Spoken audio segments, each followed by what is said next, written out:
Precisamente para hablar sobre estos temas, hoy está Elvira Cuadra, directora del Centro de Estudios Transdisciplinarios de Centroamérica, CETCAM, con quien también vamos a conversar en la segunda parte del programa sobre un estudio sobre mujeres y represión que ellos han titulado Quebrar el cuerpo, quebrar el alma. Gracias, Elvira, por acompañarnos. Bienvenida.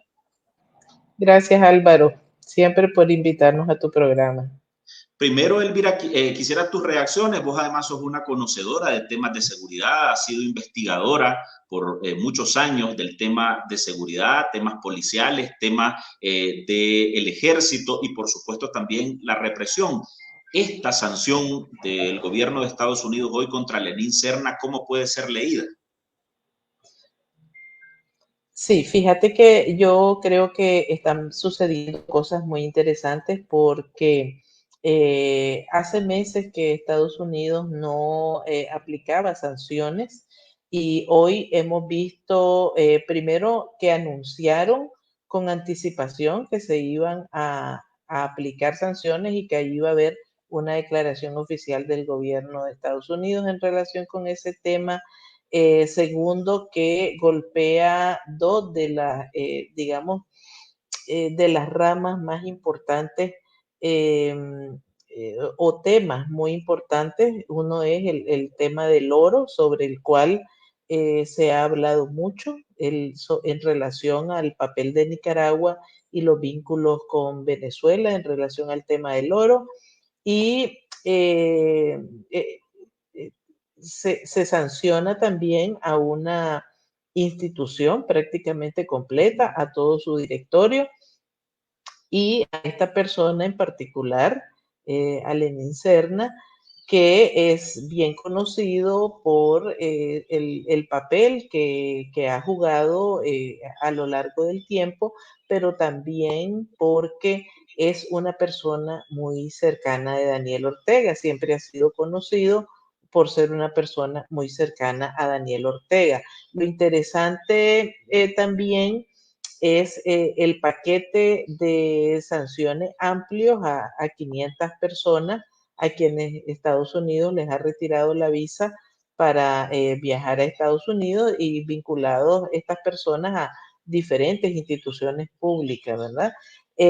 Y eso ocurre además en un momento en el que hay un cisma y ya que no se puede ocultar en el Poder Judicial en Nicaragua. Entonces, creo que tiene que ver con una idea o un análisis de Estados Unidos en relación a la posibilidad de evitar, digamos, el apoyo a Daniel Ortega y Rosario Murillo dentro de sus propias filas.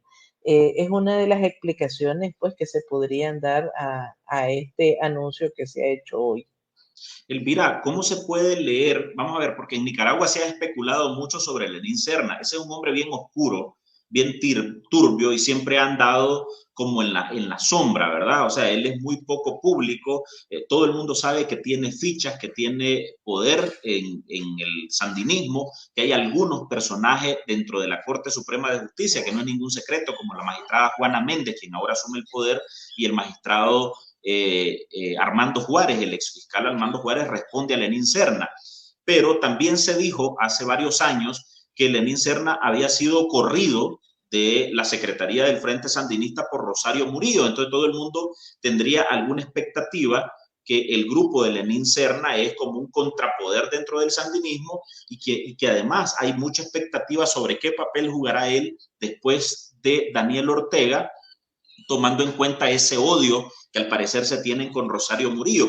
¿Qué consideraciones de esas podría estar haciendo Estados Unidos en relación a ese poder que tiene Lenín Serna, pero además contra las pugnas de poder que tienen los leninistas en el sandinismo? Pues realmente digamos, hacer o elaborar en relación a el que está Estados Unidos, ¿verdad? Todo ellos lo manejan con mucha confidencialidad y es bien difícil. Realmente a veces toca que leer entre líneas o a partir de las omisiones pero siempre hay un riesgo de equivocarse. Yo creo que una de las cosas más significativas es que a pesar de lo que Serna ha tenido con Rosario Murillo, según se ha podido conocer, él se tiene siempre dentro del círculo de confianza de Daniel Ortega, es un militante histórico, ¿verdad? Entra dentro del grupo de los militantes históricos y entonces, pues, todavía tiene a lo interno del de, el orteguismo una cuota de poder importante. Eso creo que eso lo tiene bastante en consideración.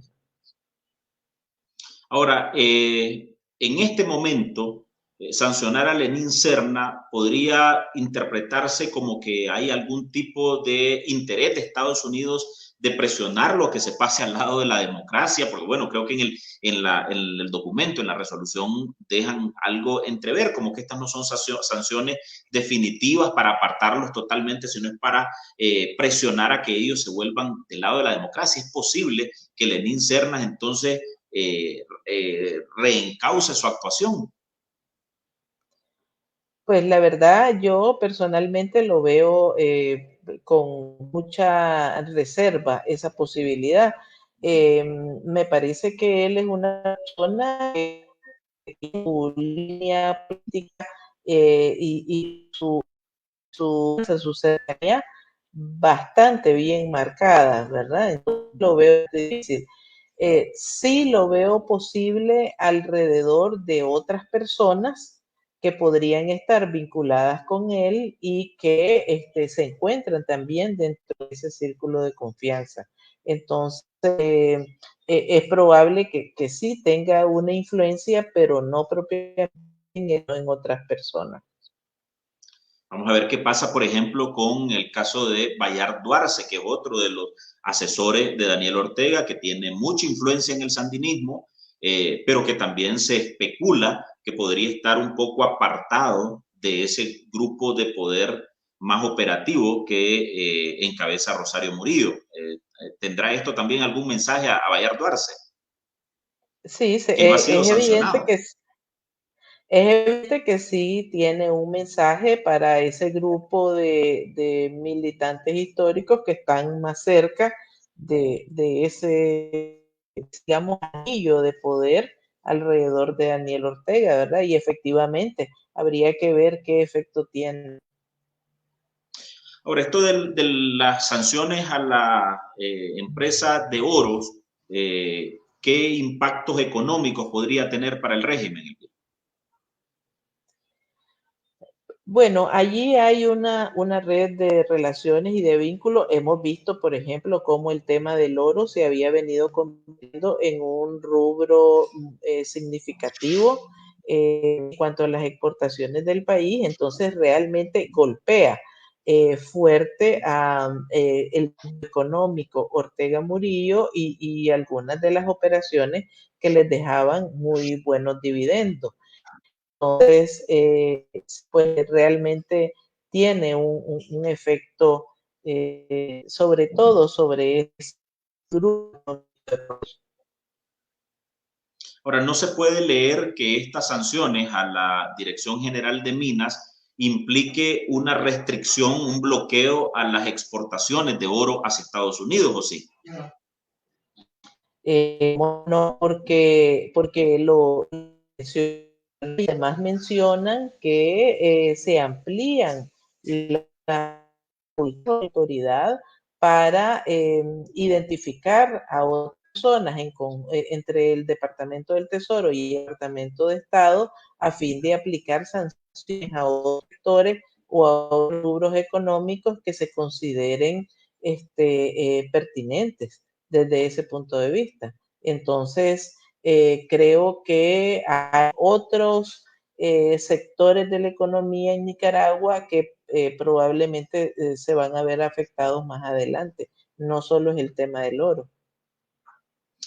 Bueno, vamos a ver al final que para este tema de las sanciones es otro golpe sin duda a la dictadura, pero bueno, también hemos visto que al final de cuentas Daniel Ortega hace como que si tal no le importan y ha estado tratando con menosprecio la relación con la comunidad internacional en general y particularmente con el tema de Estados Unidos. Ahora sí, Elvira, pasemos al tema de la investigación de SETCAM. Ustedes en esta organización presentaron una investigación sobre la represión en contra de las mujeres que han titulado Quebrar el cuerpo, quebrar el alma. ¿Cuál es en este momento la situación de las mujeres y la represión en Nicaragua? Entre 2018 y 2021, Sí, la crisis bueno, sociopolítica quisiera y los iniciar efectos de la comentando pandemia por el que el COVID-19 estudio y la se crisis refiere a económica la contribuyeron a aumentar violencia la o violencia la hacia las forma mujeres en en que se Nicaragua. ha configurado la violencia Su contra las participación en mujeres las protestas en iniciadas en Nicaragua, 2018 periodo de y la asistencia 2018 social contra a el régimen de Ortega Murillo las ha 2021-2022. colocado en No focos directos de la se represión enfoca únicamente gubernamental. en violencia política, aunque es uno de los casos más importantes, pero es importante mencionar que trata de analizar el informe, cómo ha habido la violencia, cómo han cambiado las diferentes expresiones de la violencia en contra de las mujeres, qué factores influyen y qué consecuencias está teniendo. Entonces, lo que encontramos es que la confluencia entre la crisis sociopolítica, la pandemia y la forma en que se manejó la pandemia de parte del régimen de los Ortega Murillo, más la crisis económica, pues ha funcionado como un contexto hostil y como un factor dinamizador de diferentes formas de violencia en contra de las mujeres. Entonces, no solo se incrementa la violencia en general en contra de las mujeres, sino que también hay un cambio significativo en la forma en que se manifiesta esa violencia, incluida específicamente la violencia política. Ustedes identifican varios datos, 15 mujeres asesinadas en la represión. Estas 15 mujeres fueron parte de los 355 víctimas de la represión después de abril de 2018, pero además en este momento al menos 14 o 15 mujeres que están encarceladas por parte de la dictadura de Ortega. ¿Hay algún tipo de saña particular contra mujeres o es bueno un tema como dicen, de colateral, porque, bueno, hay una gran cantidad también de hombres que han sido víctimas de este proceso? Pues efectivamente, la mayoría de las personas asesinadas durante 2018 fueron hombres, pero hay un grupo importante de mujeres. Vos lo mencionaste, 15 mujeres fueron asesinadas, algunas de ellas niñas y adolescentes. Por ejemplo, la niña que murió en el producto de las quemaduras en el barrio Carlos Marx, en Managua. Luego han habido entre 2018 y 2019 de 360 mujeres que fueron encarceladas y ese no es un número menor. Y actualmente las que hay son 21 prisioneras políticas. Las más conocidas son 16 y hay 5 más que no se conocen sus nombres porque sus familiares han preferido que permanezcan en el anonimato, pero son prisioneras políticas. Hay 21 mujeres prisioneras políticas. Eh, entonces, específicamente, lo que se puede concluir de allí es que hay una política de represión que está dirigida hacia las mujeres, particularmente mujeres que son activistas o líderes políticas, que son defensoras de derechos humanos, que son periodistas, mujeres que están vinculadas con algún tipo de organización o con el movimiento de mujeres, valga la redundancia. Entonces, esa política específica de represión, de violencia estatal en contra de las mujeres, tiene expresiones gravísimas Una de ellas es el asesinato, femicidios en realidad, pero otras también tienen que ver con la tortura, los tratos degradantes y todo lo que están o lo que han sufrido, ¿verdad? En términos de persecución, hostigamientos, amenazas, acoso, desplazamiento forzado, exilio, miles de mujeres nicaragüenses desde 2018 hasta la fecha. Y pues tal vez resaltar nuevamente el caso de el tratamiento de tortura y tratos degradantes, la violencia sexual, que ha sido una práctica sistemática en contra de las mujeres, particularmente prisioneras políticas desde 2018 a la fecha, y a las mujeres que son familiares de personas prisioneras políticas. Ustedes se refieren también en este estudio, Elvira, al tema de los femicidios y del tema de las comisarías de la mujer y la niñez, por ejemplo, pero ¿qué relación tienen los femicidios que ocurren en una comunidad de Huaspán o de Rosita o de Bonanza con la actuación del Estado? ¿Por qué hacer un análisis sobre el papel del Estado y la represión con relación a esos femicidios? Te lo pregunto porque mucha gente dirá, bueno, y hay, ¿qué culpa tiene Daniel Ortega La Rosario que un jodido mate a una muchacha en una comunidad rural?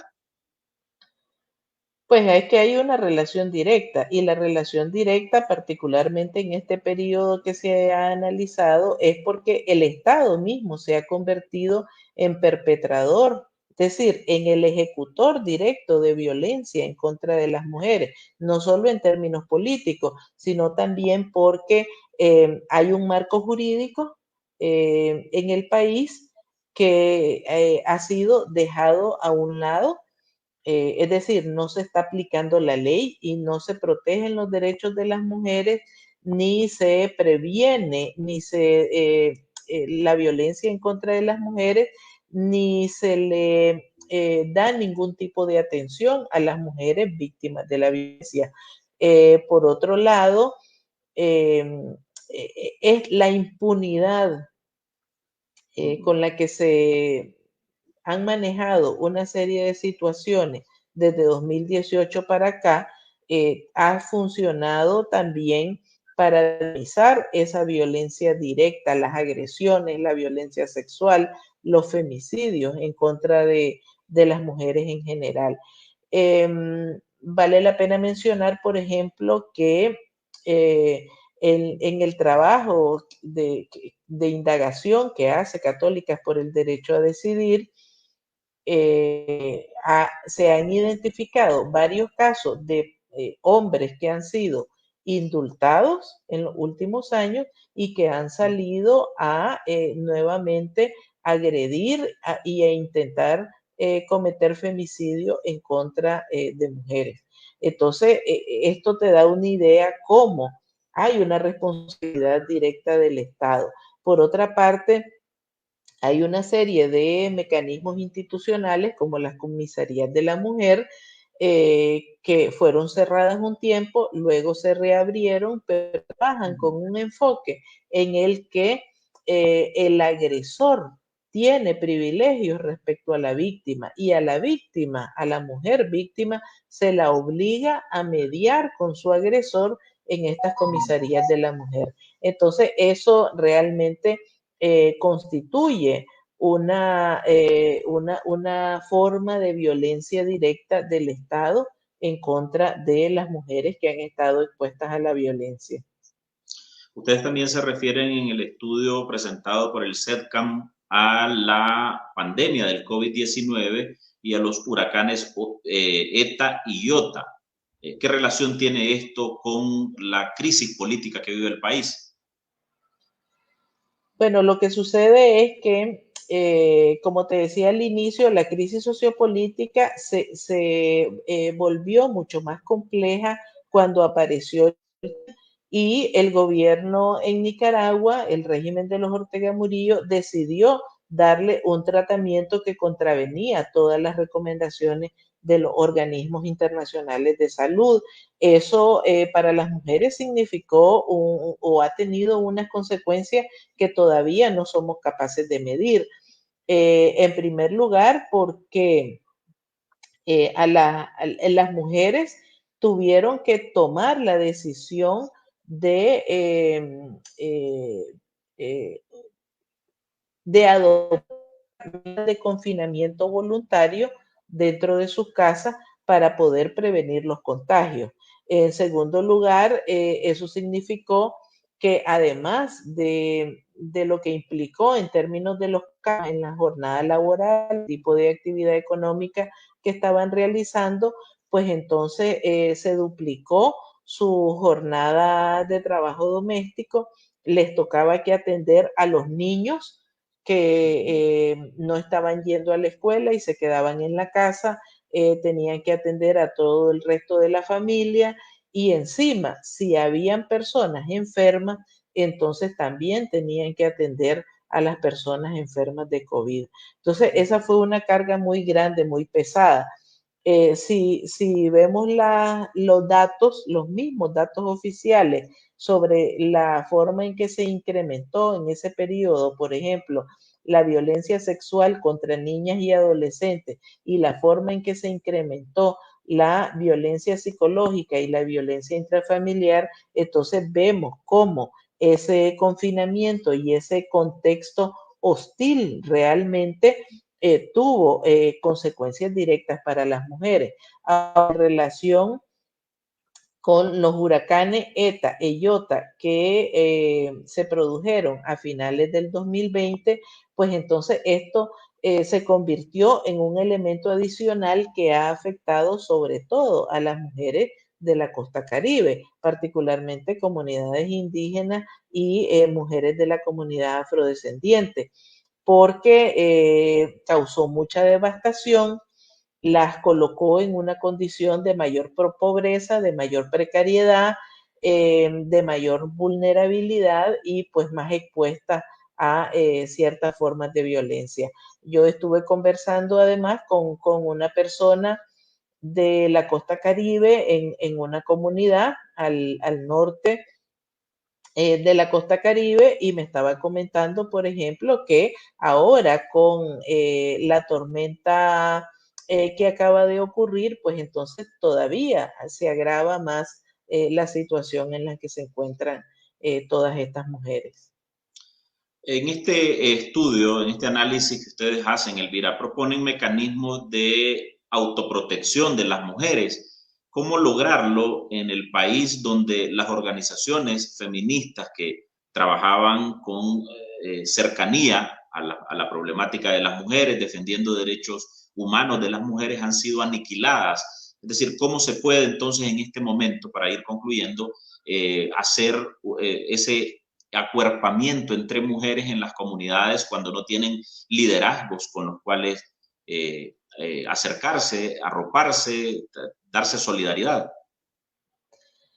Bueno, yo quisiera tal vez ampliar la mirada en relación con este punto y decir que el movimiento de mujeres y las organizaciones de mujeres en Nicaragua son, digamos, uno de los movimientos históricos más vivos y más beligerantes durante las últimas décadas.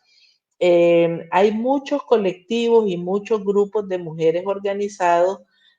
Una buena cantidad tenía personerías jurídicas, otra gran cantidad no tiene y nunca ha tenido personería jurídica, y eso no ha impedido que realicen todo este trabajo de concientización en relación con los derechos de las mujeres, de apoyo, asesoría, acompañamiento y atención a las víctimas de la violencia y todo lo que significa en términos de la existencia de redes de apoyo en general para las mujeres. Eso está vivo ahí, eso no se ha terminado y de hecho es de las más importantes que han desarrollado en este periodo entre 2018, 2021, 2022. Las participantes en el estudio decían nuestras redes de apoyo y de solidaridad siguen vivas, siguen existiendo y se van a mantener en el transcurso y a lo largo del tiempo, ¿verdad? Entonces, eso lo que te demuestra es que hay una enorme capacidad de resistencia y también de resiliencia. Bueno, muchas gracias, Elvira, por tu tiempo y tus reflexiones, ayudarnos un poco a saber los estudios que ustedes están haciendo sobre temas de mujer y de, en este caso, de la situación sociopolítica que vive el país y los impactos que tienen alrededor de las mujeres y su sobrevivencia de todos los días en Nicaragua. Gracias y también por ayudarnos a analizar un poco la situación de las medidas de la comunidad internacional en contra de la dictadura de Ortega. Gracias a vos, Álvaro. Muchas gracias.